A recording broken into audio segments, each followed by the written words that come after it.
this year's newest addition to the Minuteman Hall of Fame. Our speaker has been referred to as the premier military man of our age. He has distinguished himself with his leadership, valor, creativity, and diplomacy. In the area of scholarship, his master's and doctorate degrees from the Woodrow Wilson School of Public and International Affairs at Princeton University, and his leadership of the Combined Arms Center, where he led the development of our current counterinsurgency manual, reflect the marvelous intelligence and insight he brings to bear on any issue. His integrity is unimpeachable. Through his over 37 years of military service, remarkably, Director Petraeus has held 6 general officer commands, 5 as combat commands. He did this in Bosnia. He did it with the 101st Air Assault Division in Iraq. He served as commander of the multinational force Iraq leading the surge. He served as CENTCOM commander, and finally as the dual-headed commander of the International Security Assistant Force, commander of U.S. Forces Afghanistan.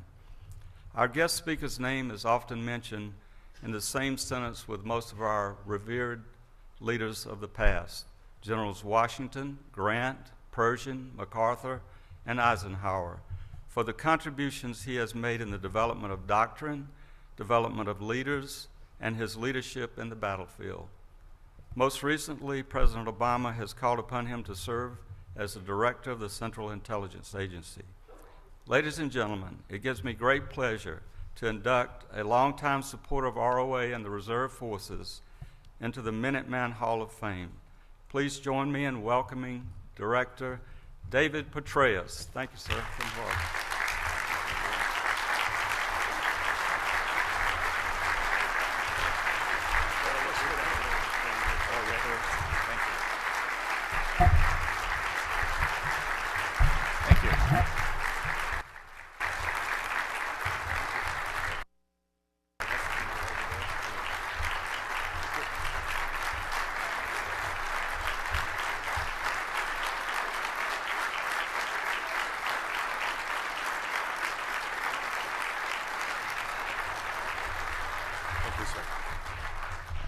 Well, thanks very, very much. Good morning to you all, and thanks for a warm welcome. It is great to be with you all this morning. It's great to be part of your 2012 National Security Symposium, the 86th, I note. And it's great to be with so many with whom I've been privileged to serve in the past decade in particular. Just out of curiosity, in fact, how many here have been deployed since 9/11, if I could just see a show of hands? How many have been deployed more than once since 9/11? How many more than twice since 9/11? Do any have 3 years or more in deployment, just out of curiosity? Right here? Where's my guys back there? How many coins you got with you today, fellas? If you've got 3 years or more deployed since 9/11, come on up here and we'll see how quickly my guys can respond. If not, we'll do a great photo. Come on up here.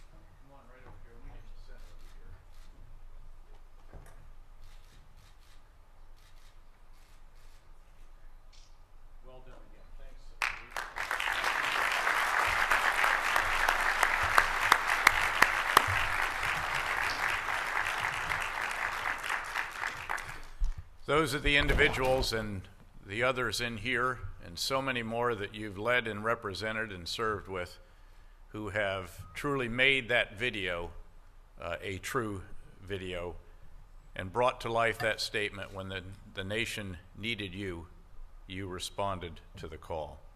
Colonel Williams, thanks very much for the kind introduction, overly kind. I must say that the response to such generous words typically has to be to note that I wish my dear departed parents had been here to hear them. My father would have enjoyed them. My dear old mother might have actually believed them.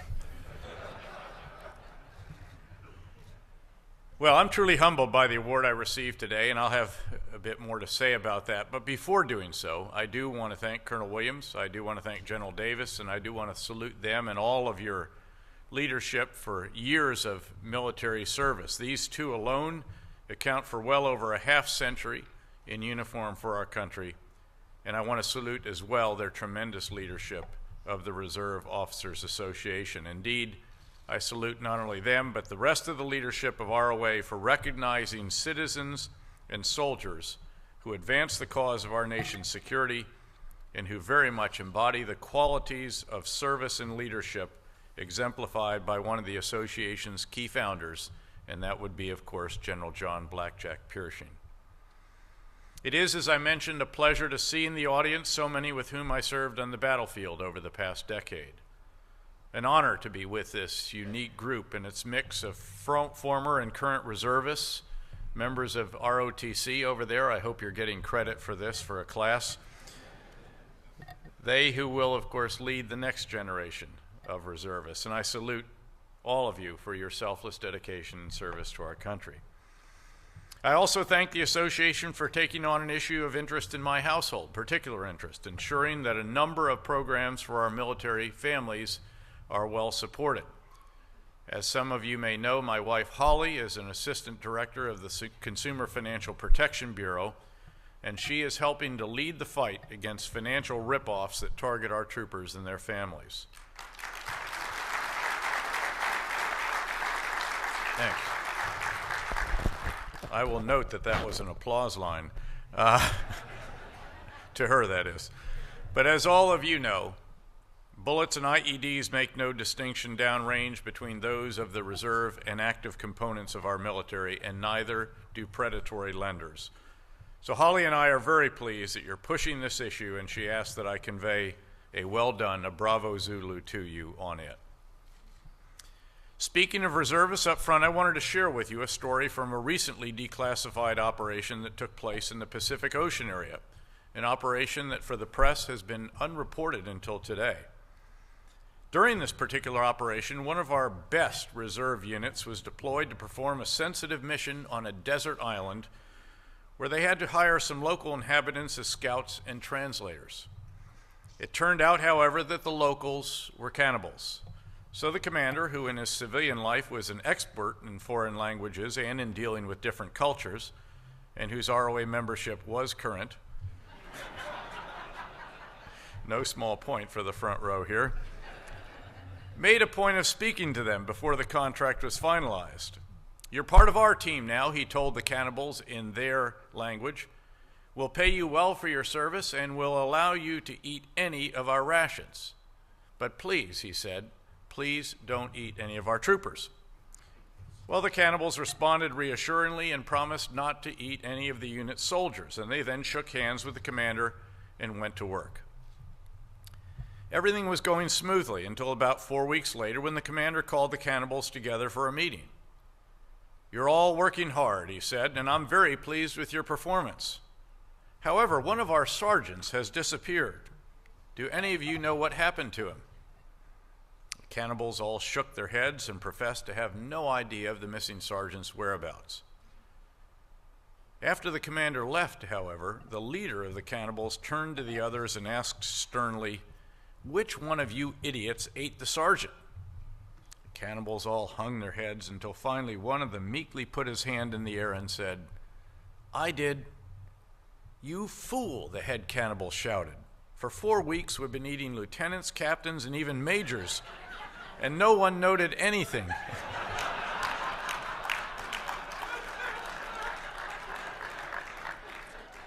And then you had to go and eat a sergeant.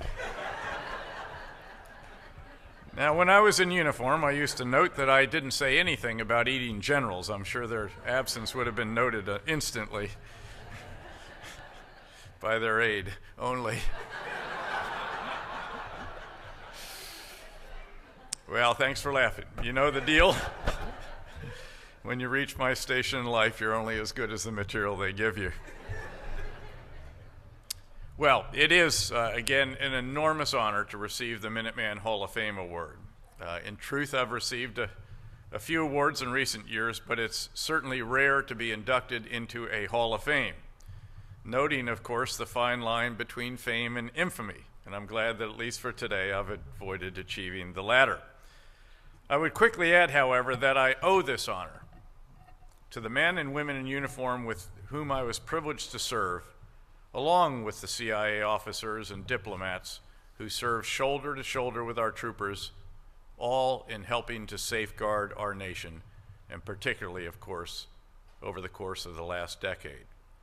Thanks to the exceptional skill and selfless valor of those who answer our country's call, active duty and reserve components, uniformed and civilian, we achieved hard-fought progress in Iraq. We arrested and reversed the Taliban's momentum in many areas of Afghanistan, and we achieved successes in other fronts in the war against al-Qaeda and its affiliates. None of this was easy. We often used to say, in fact, that it is all hard all the time. But it was done. And it is again on behalf of those with whom I've been privileged to serve since 9/11 that I accept this award today. As I thought about my remarks today, I thought I might share some of the especially memorable moments in my career over the past decade in particular, in which I had the honor of soldiering alongside reserve officers and those they have led. For our reserve components have played an absolutely essential role, of course, in Iraq and continue to do so in Afghanistan and, in fact, in many other locations in my old areas of responsibility and elsewhere around the world. Indeed, in those countries, without our citizen soldiers, our armed forces simply could not fully carry out America's global commitments to keep our nation secure. 4 years ago, almost to the day, it was on 18 January, I had the great privilege on the 100th anniversary of the U.S. Army Reserves to re-enlist 100 reservists. I was the commander in Iraq at the time, and it was a true honor to use that occasion to thank all of our great citizen soldiers for their considerable contributions, particularly as we were still engaged in the so-called surge there in Iraq. I was joined for the occasion by the commander of the Army Reserve, the great Lieutenant General Jack Stoltz, a Minuteman Hall of Famer himself, who observed that those fine men and women were part of the most professional, most competent, best trained, most dedicated reserve force we've ever had. Close quote. I certainly agreed with his assessment then, and I still do very much today. Indeed, the success of the surge in Iraq was due in no small part to the impressive skill and character of our reserve components, whose personnel played a critical role at a critical moment in the campaign. Many in this room today and thousands more in your organization were part of that critical endeavor. Indeed, not just part of it, but leaders in it. As was noted during the introduction, during my final years in uniform, I had the privilege of holding 6 straight general officer commands, 5 of which were in combat. And I repeatedly saw reservists in all branches of the military bring warrior and civilian skills to the fight. That combination has, of course, been particularly effective and particularly important in the complex environments we've been facing in the past decade. As all here know, in addition to the traditional demands of the battlefield, Iraq and Afghanistan often required our troopers to be more than just warriors, to be diplomats, builders, trainers, advisors, service providers, economic developers, and mediators, to name just a few of their roles. Citizen soldiers have performed these diverse tasks in particularly impressive fashion. And in so doing, they have demonstrated the unique edge, the unique quality that reservists bring to every military endeavor. Indeed, far from playing a supporting role to active component elements, our reserve components have been integral in the execution of each of our missions. One especially notable case with which I'm very familiar is from 2004, when it was clear that we needed to form and train a new Iraqi army and Iraqi police forces, and to do so quickly.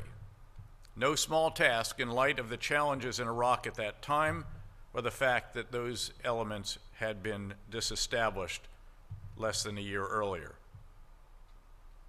Now, some of you may recall I'd only been home a brief period of time after commanding the 101st Airborne Division in the first year in Iraq, when I was asked to return to lead the effort to train and equip the Iraqi security forces.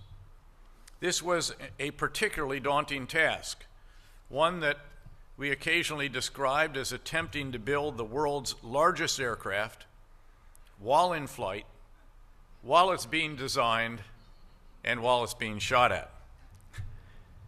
And we also had to develop our own organization, which we named the Multinational Security Transition Command Iraq, or MNSTCI for short, to perform this enormous mission. There was no existing unit or headquarters identified to serve as the foundation for this effort. So we turned to the 98th Division Institutional Training and its more than 3,000 reservists based in the northeastern United States. And as we worked to establish MNSTCI in the fall of 2004, we were augmented by somewhere close to 1,000 members of the 98th to staff various headquarters and to advise and mentor the units of 3 Iraqi combat divisions and a number of other elements.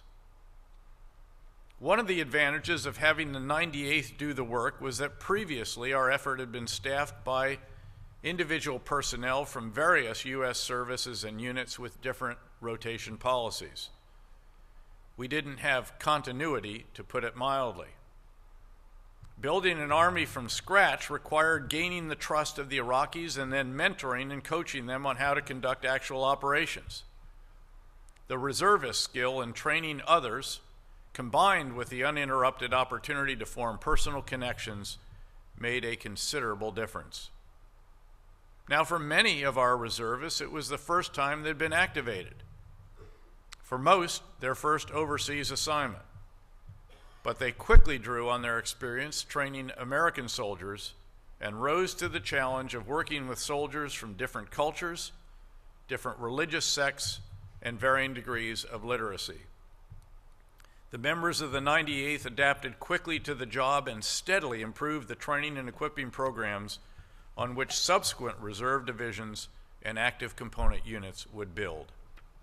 They can be justly proud of their accomplishments, as can those who followed them. And just out of curiosity, are there any from the 98th or the follow-on units who helped with the train and equip mission in Iraq?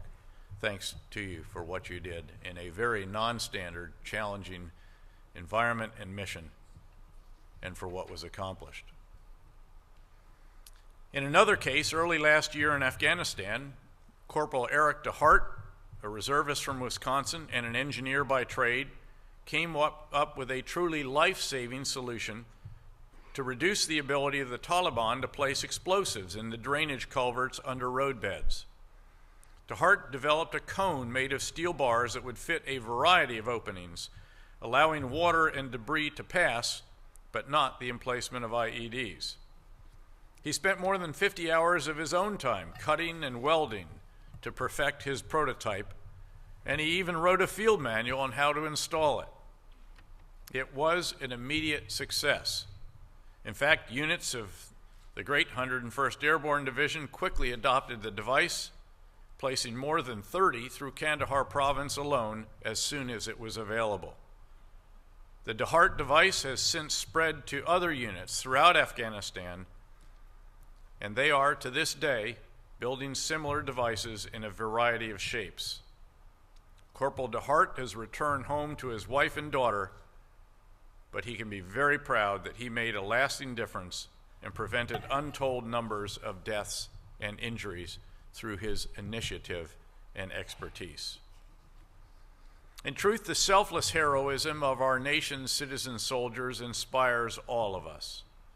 Each reservist makes a difference, Collectively, they are doing the hard work our country requires, as your video made clear. And we owe them and their families and their communities at home our deepest gratitude. Another reservist I remember particularly well is Master Sergeant Juanita Milligan, whose courage and selfless service I had the privilege of recognizing by awarding her a medal at the Truman Foundation in 2006. A mother of 3 in the U.S. Army Reserve, she'd served our nation for nearly 20 years in a variety of roles in transportation and personnel units.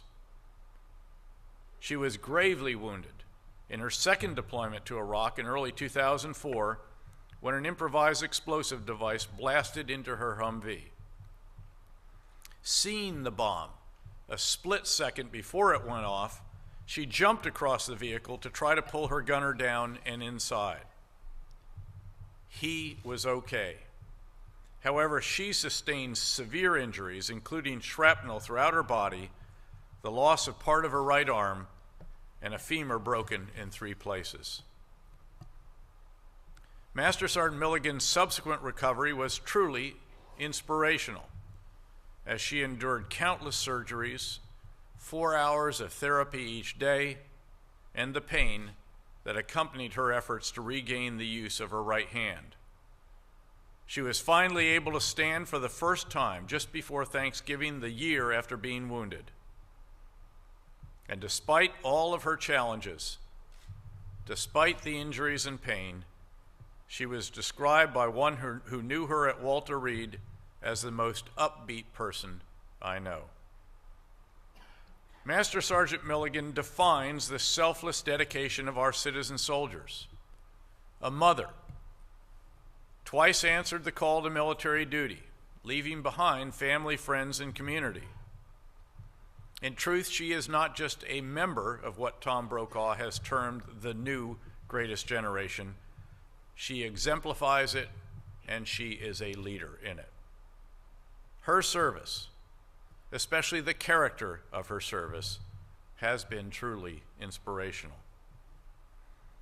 Our reserve components have, in short, clearly distinguished themselves in a variety of combat and support roles in the decades since 9/11. Some 385,000 members of our reserve components, in fact, served in Iraq or Afghanistan during that time, and over 30,000 continue to serve on deployment in those theaters, contributing their valuable skills, experience, and expertise.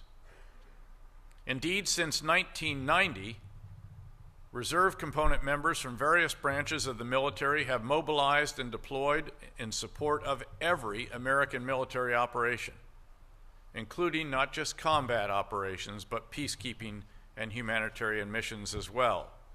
In fact, reserve component elements continue to serve in more than 70 countries, demonstrating that our citizen soldiers are not only a strategic reserve, but a key component of our operational forces.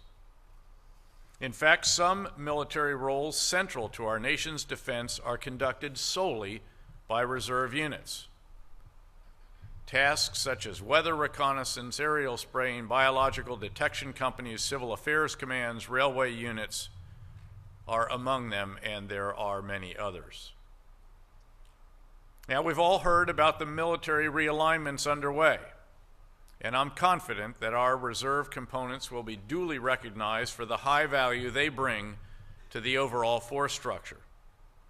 Indeed, there has never been a greater need for the skills they uniquely provide. As the U.S. Marine Corps Commandant recently stated, for example, in some ways a reserve battalion is even more effective at counterinsurgency than a regular battalion, noting that reservists bring a breadth and depth of skill sets beyond warfighting that can be leveraged in the endeavors in which we are currently engaged.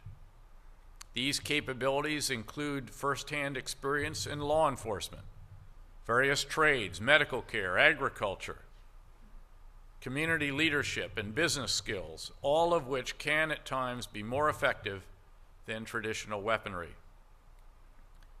Security cooperations tasks, another mission set imperative in the years ahead, are also often ideally suited for reserve units.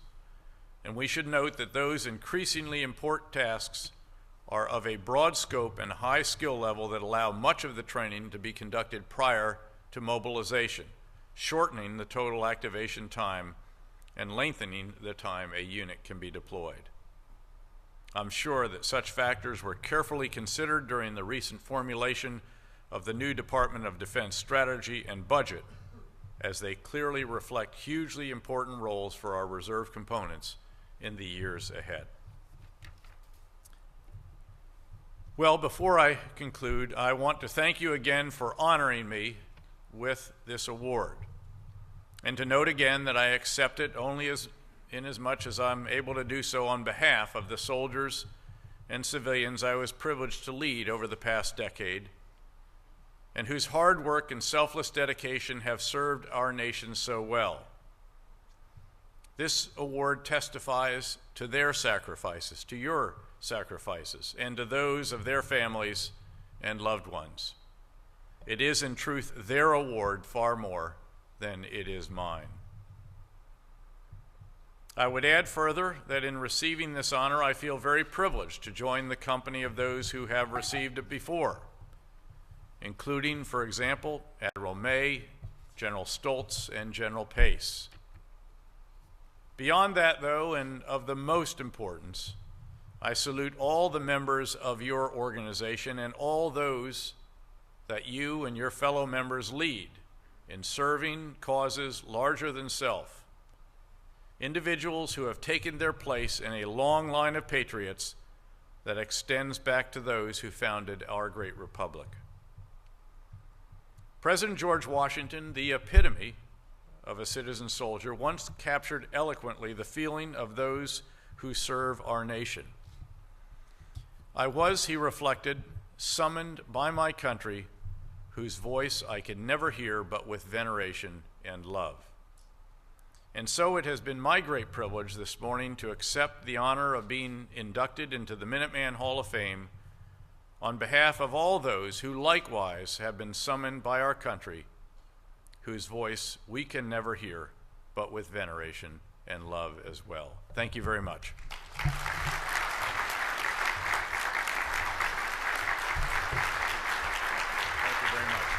And I think I'll just head right out over there. Yeah, just a minute if you